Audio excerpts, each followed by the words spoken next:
Jason sat alone in the station's garden dome. It was a small place, with synthetic grass and a few glowing plants brought from distant planets. This was the only spot where he could breathe without feeling watched, but it didn't last long. He heard the quiet hum of the door open. Without looking, he said, "Valari, can I have 10 minutes alone?" She stepped forward. "Are you in danger?" "No, then I will wait just outside." Jason rubbed his face. Every day since he spoke that joke, his life had changed. She wasn't hurting him. She wasn't even unkind. But her presence was constant, silent, powerful, and unbreakable. And what was worse, no one else understood. Later, he went to the Unity Council office on the station.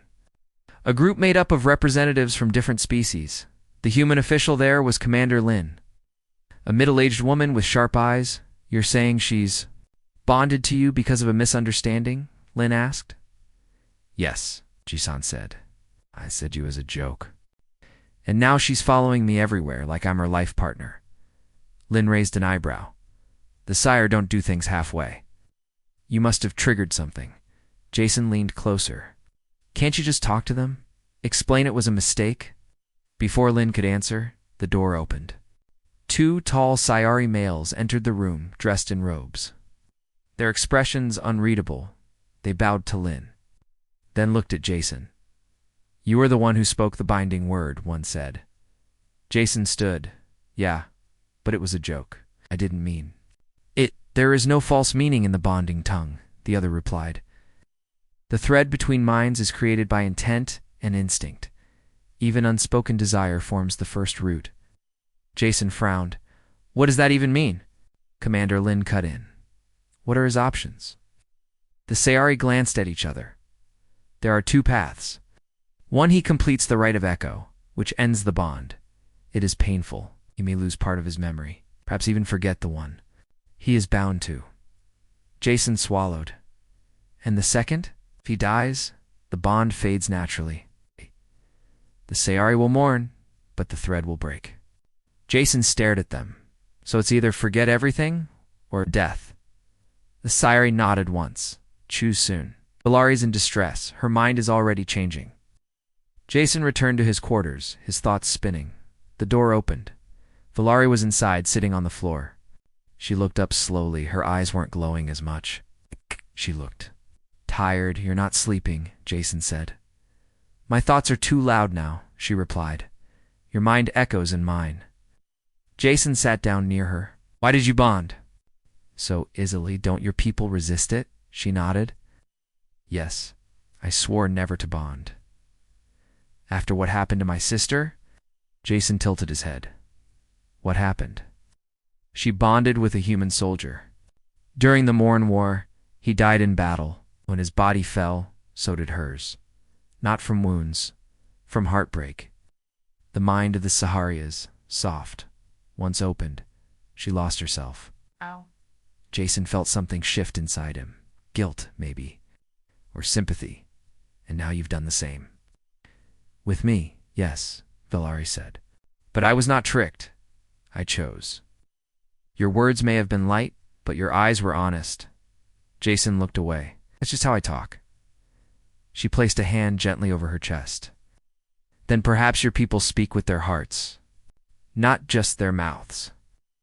Over the next 2 days, Jason saw changes not just in Valari, but in himself.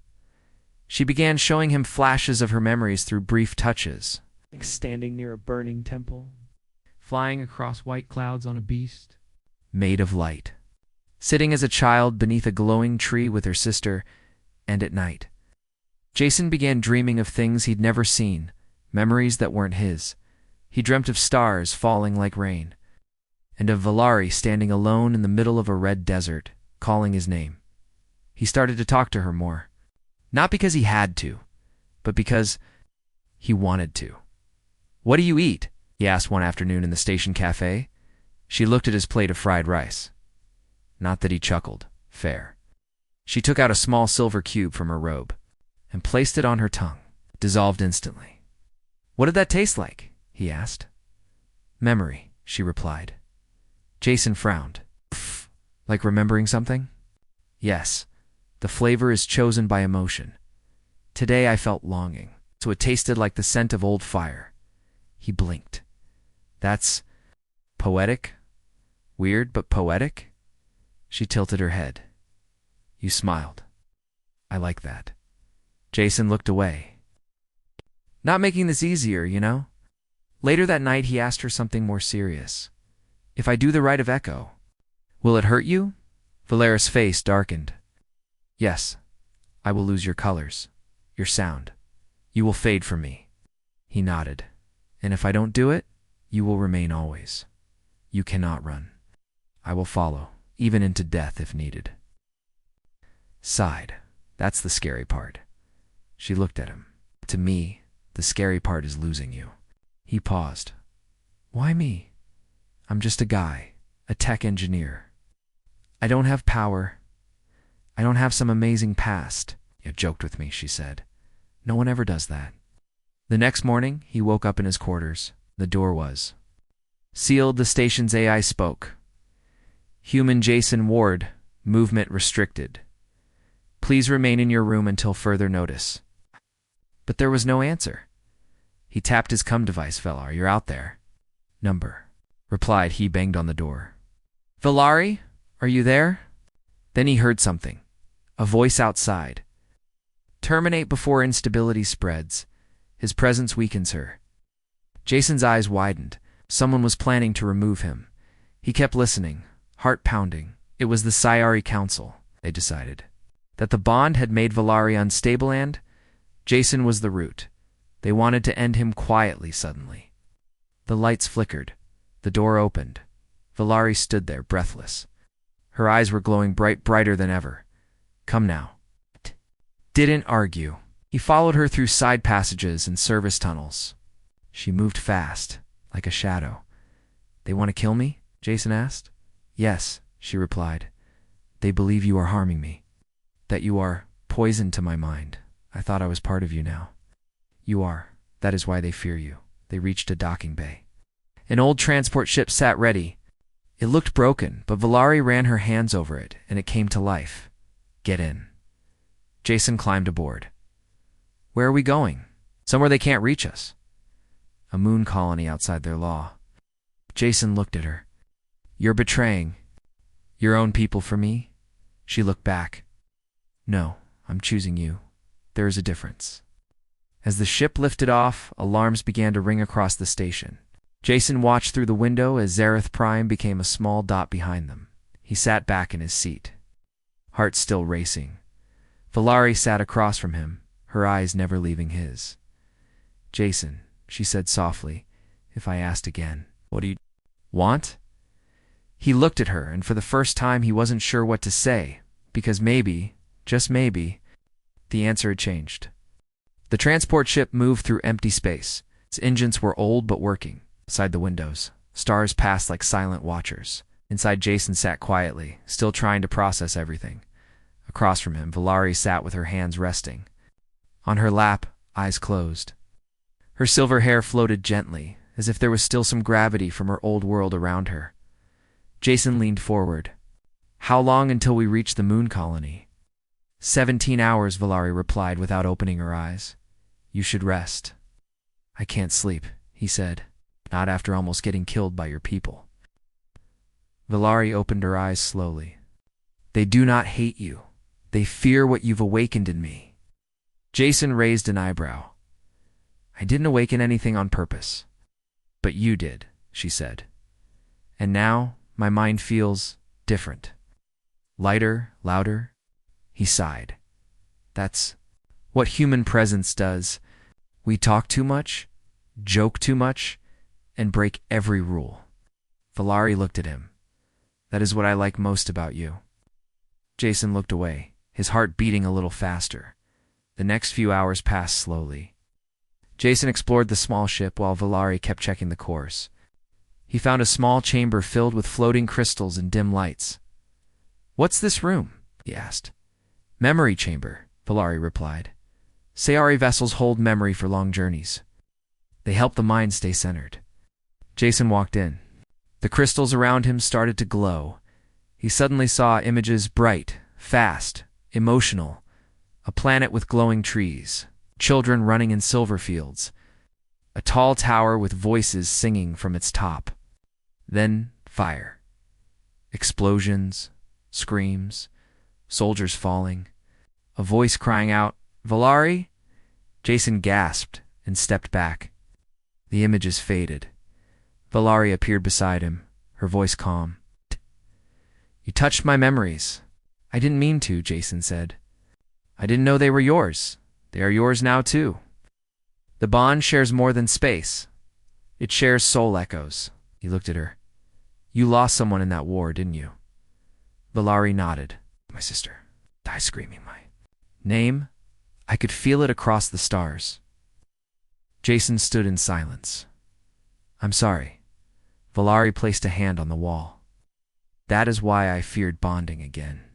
But when you said you, I felt something I hadn't felt since that day. Warmth." Jason chuckled quietly. "That's just me being a dumb human." "No," she said, looking at him. It was the first honest word I've heard in years. Reached the moon colony the next day. Was a dusty gray rock, half covered by a large glass dome. Inside the dome were buildings made of old parts metal, scrap, even wood. The colony wasn't fancy, but it was free. No CRE ships patrolled here.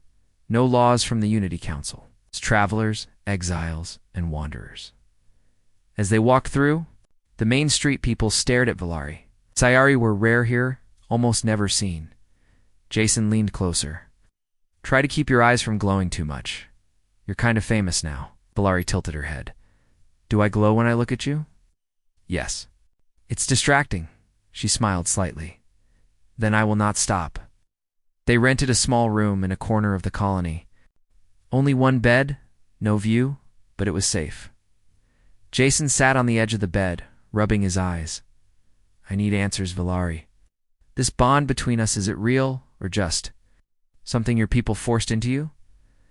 Valari sat beside him. "It is real, but it does not have to control us." Jason looked at her. "Can it be?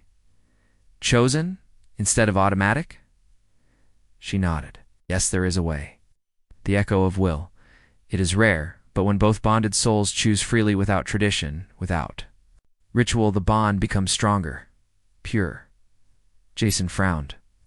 "And what happens if one doesn't choose?" "Then the bond fades slowly," she said, "leaving only pain behind." Jason stared at the wall. "I don't know what I want. You've been kind to me, brave, honest, but I didn't ask for this." Valari stood and looked out the small window. "Then I will wait. But know this, Sai. I'm not here to trap you. I am here because something in me believes you are worth staying for." Jason stayed quiet. Deep down, he felt something too, but he couldn't name it yet. The next day, Jason and Valari explored the colony. A merchant tried to sell them a broken drone. A child pointed at Valari and whispered something to her mother. Jason saw how uncomfortable Valari looked. "Do you want to go back to the ship?" he asked. "No," she said. "I want to understand this place, these people." They entered a food stall run by an old alien named Drock, who had 5 arms and 1 large eye. Drock grinned. "Ah, Sayari and human. Strange pair. Sit, eat." Jason smiled. "What's on the menu?" Drock placed a steaming bowl in front of them. Something spicy, something new. As they ate, Drock leaned in. "She's bonded to you, yes?" Jason blinked. "Is it that obvious?" "I've seen Sire before," Drock said. "They never show emotion. Unless they bond, then they shine." Valari looked away. Drock pointed a finger at Jason. "You must choose, boy. Either walk away or walk with her. But don't walk in between." Jason nodded slowly. "I know." That night, back in their room, Jason couldn't sleep. He sat up and saw Valari standing by the window again, staring at the stars. "You miss your home," he said. "Yes," she replied. "But I also wonder if I ever belonged there." Jason walked up beside her. "Maybe you belong where you're seen, where you're heard." She turned to him. "And you? Do you still wish to escape me?" Jason met her gaze. "I don't know.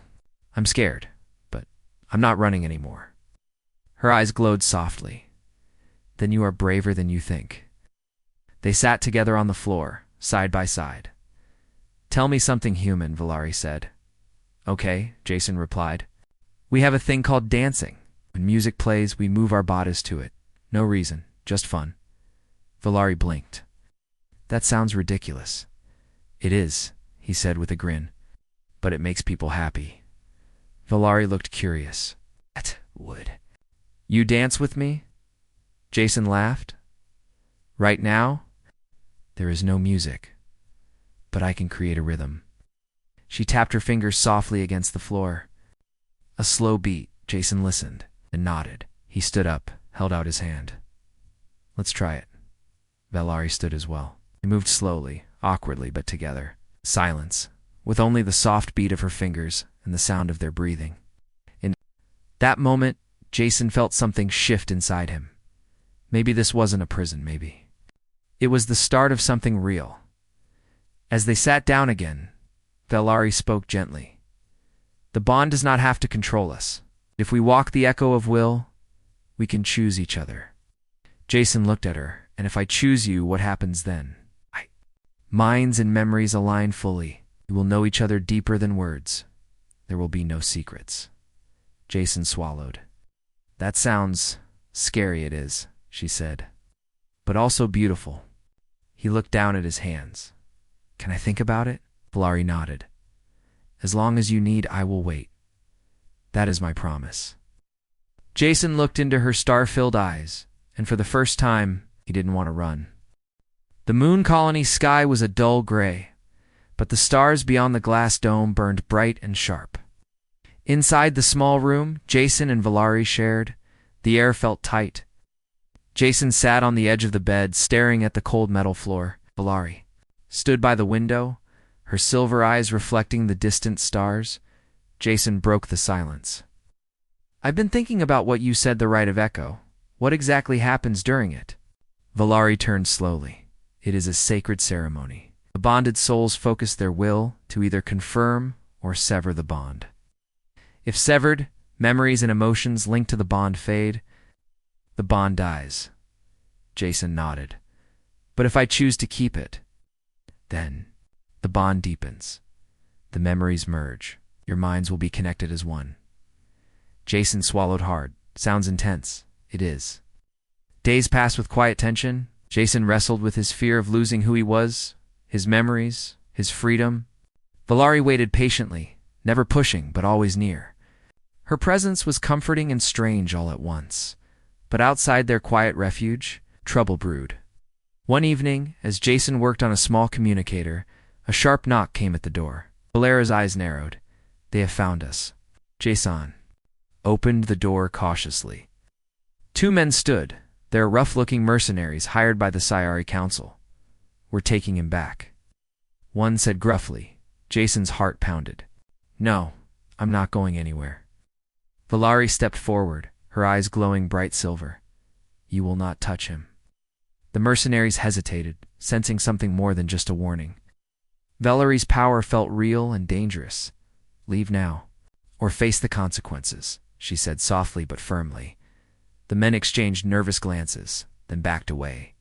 This isn't over, one muttered before they vanished into the shadows. Jason exhaled sharply. That was close.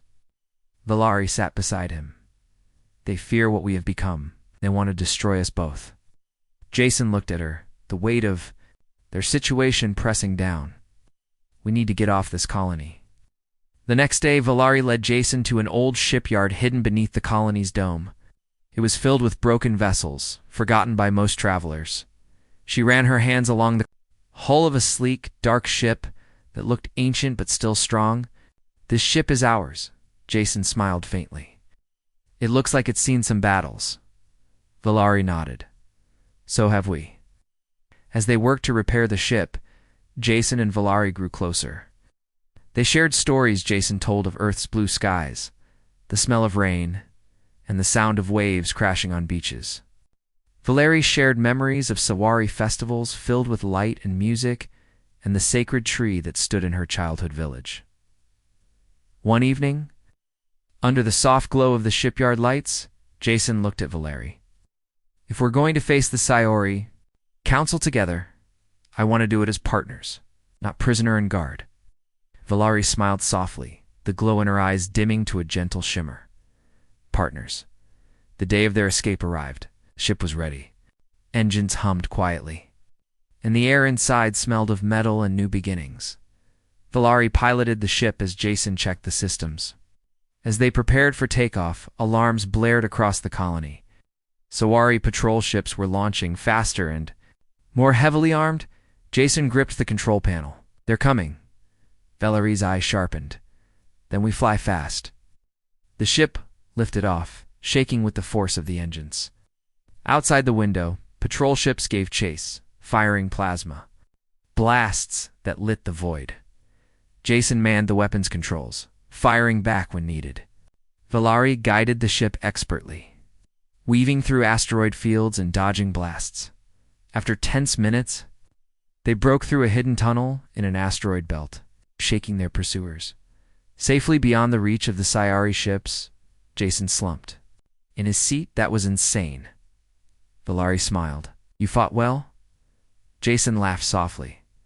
I didn't expect to be a space warrior. She reached out, brushing a stray lock of hair from his face. You are more than you know. In the calm that followed, Jason made a decision. I don't want to run anymore. I want to stand with you, to choose this bond. Valari's eyes brightened with hope. Then we performed the rite of echo. Good. A quiet chamber aboard the ship, they prepared. Valari placed her hand over Jason's, their skin touching, warmth spreading. The room filled with soft light as memories flooded between them, their joys, fears, dreams, and regrets. They saw through each other's eyes, felt each other's pain and hope. Jason realized how deep Valari's loneliness was, how much she longed for connection. Valari saw Jason's courage, his humor, and his heart. When the rite ended, a new bond formed, one chosen, not forced. Back in the stars, the future was uncertain. But Jason and Valari faced it together, stronger than before. They were no longer just human in Sayar. They were partners, bound by choice, ready to face whatever the galaxy threw at them. The stars outside the ship twinkled like distant promises. Jason sat quietly in the pilot's chair, his hand resting gently on Valari's.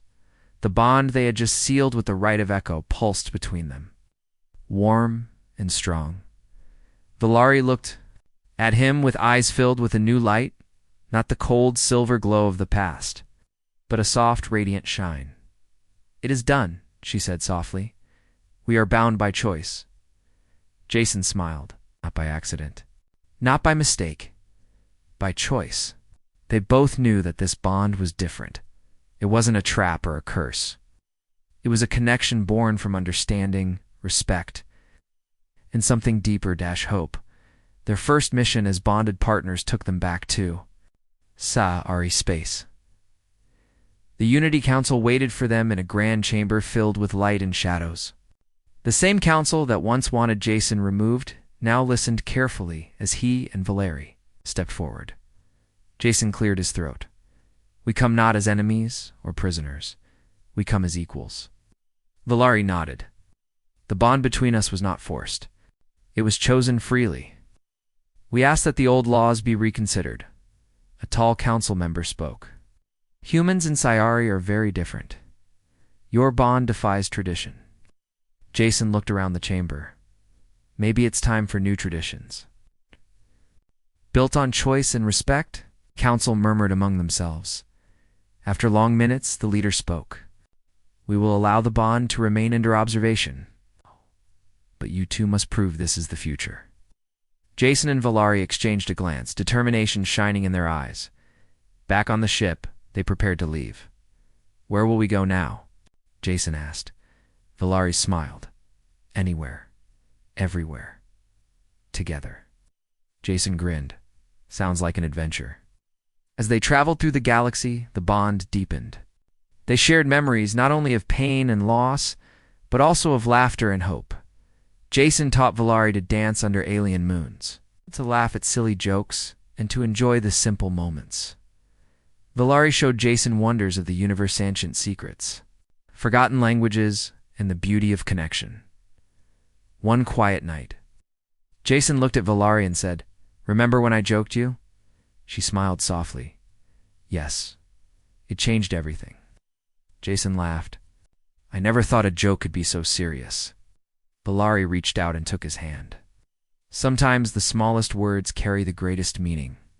Together, they became a symbol, proof that humans and aliens could unite, not through force, but through choice. The galaxy watched and listened, and wherever they went, Valari's eyes shone with the light of new beginnings.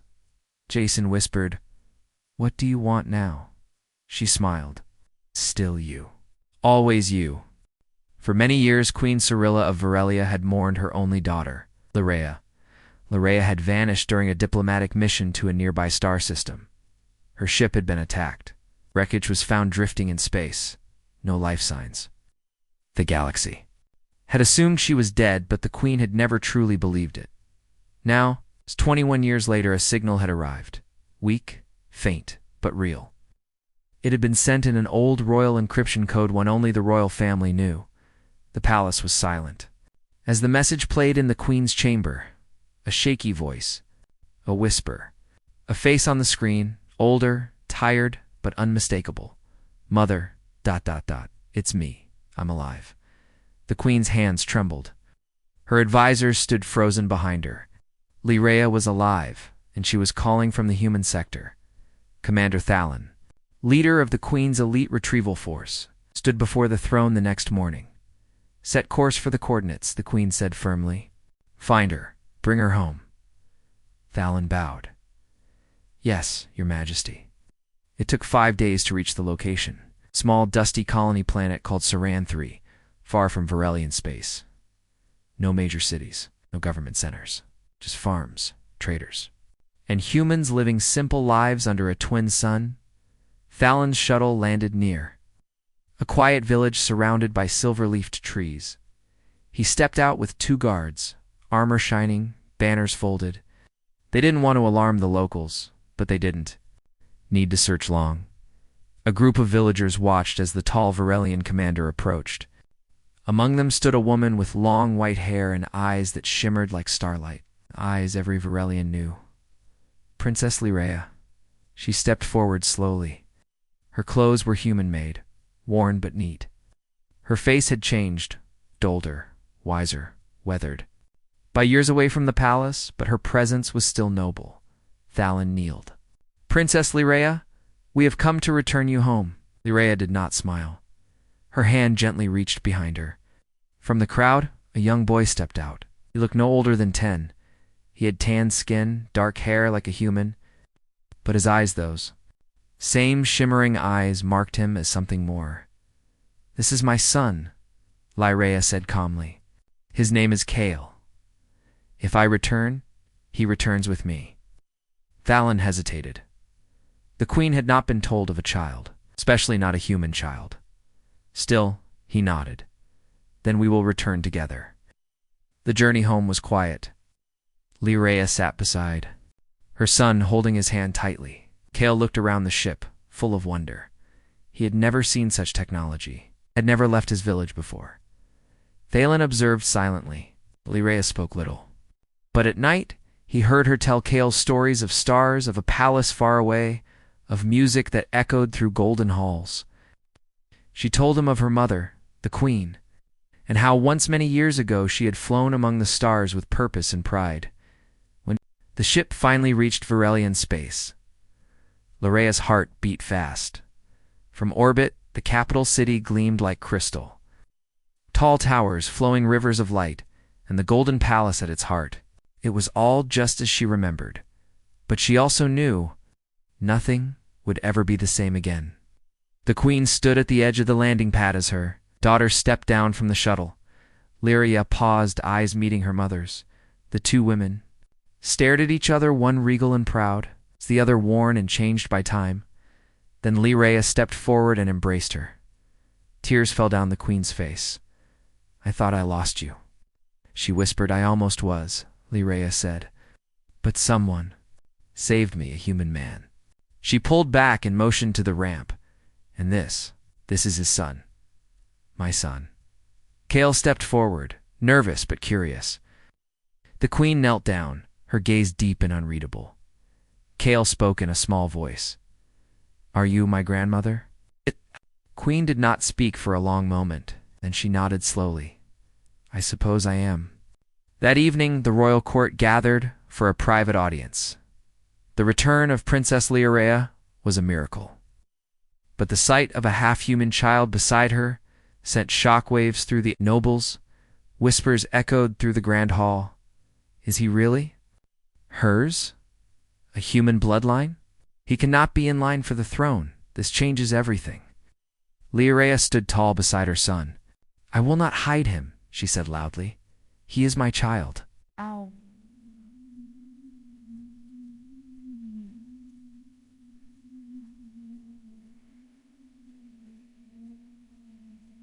He is Varelian. As much as any of you. One noble, Lord Rensel, stepped forward. "With respect, Princess. The laws of succession are clear. Only full-blooded Varelians may inherit the crown." The queen raised her hand. "Enough. This is not the time." She looked to her daughter. "You will stay in the East Wing. I will meet with the council. We must understand what this means." Together, Leorea bowed slightly. "Thank you, mother." But she knew what the whispers meant. This was only the beginning. In the days that followed, Leorea helped Kale adjust to his new home. The palace was large, filled with shining floors, floating lanterns, and quiet servants. But Kale missed the fields of Saranthry. He missed his wooden toys. He missed the stars from his window. And worse, some people looked at him with fear. When Kale tried to talk to a group of royal students his age, they turned away. One boy even said, "You don't belong here, half-blood?" Kale didn't answer. He walked away quiet, but that night, as he touched a glowing stone in the garden, the crystal lit up beneath his fingers. Only royalty could awaken the garden stones. Leorea watched from a distance, eyes wide. Her son was more than he seemed in the queen's chambers. The royal advisors argued. He must be tested, cannot stay in the palace. His human blood makes him unstable. The queen listened, silent. She looked out at the stars. My daughter, returned after 21 years? She brought life back into these halls. And now she brings a child with unknown power. She closed her eyes. But he is blood. He is family, she turned. Prepare the council. I want answers. Quietly, no harm must come to the boy. But I must know the truth. Far away, on a dark ship in the void, a figure watched a screen. Confirmed, the Varelian heir has returned. With a hybrid child, the figure smiled. At last, the prophecy begins.